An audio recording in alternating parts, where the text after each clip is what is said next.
We were a bunch of CS students and Harvard students who started hunting. 2 years ago we won the hunt, so last year we wrote it, so I participated in the writing of the hunt last year. We just encourage people to go through previous hunts, talk to people on the list, go to their own events. I think we're one of the most heavily remote-focused teams. We try to do everything we do in a way that's nicely recorded online. We usually have video, some kind of streaming video for people who aren't around.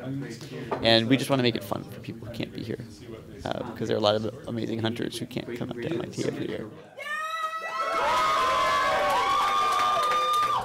Well, I mean, it's interesting. So initially it was just sort of coming in and, feeling like I really contributed to the solution of a bunch of puzzles. This year, 7 or 8 years in, you've now got I've got a lot of friends that I only see once a year. So really, just coming in and hanging out with people seeing people is, I think, a really important aspect of this. And seeing people, you hear the baby crying in the background. I mean, this is kids from kid from two people that I've been hunting with for years. So that's pretty cool.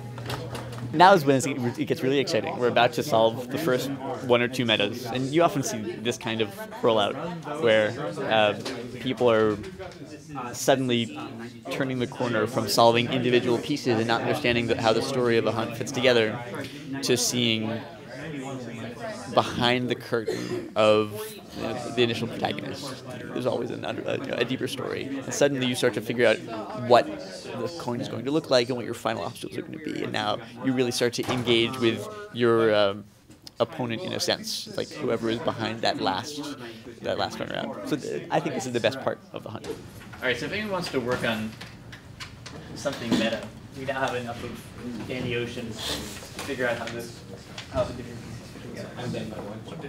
The great thing about the mystery hunt, and it's one of the few hunts that's long enough that people are able to have that kind of imaginative spark. I think one of the nicest things is to let each organizing team bring that out.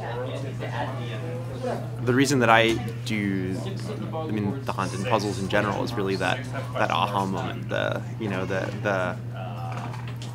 You're staring at something which makes absolutely no sense and trying stuff, and then and it doesn't work, and then you have that great idea, and you think it's right, and you're checking, and it is right, and it becomes clear. I think it's a rush, I love that, I do research and my sort of like day job, and you work on a lot of problems that maybe don't have answers, right? And it's really awesome to work in a space where that if you put probably between 1 and 5 hours of mental energy into it, you will have a solution, and someone has test solved it, and that it's solvable, and that there is an answer, and there was designed to be an answer. I think that there's something really satisfying about being able to do that and do it on this sort of scale.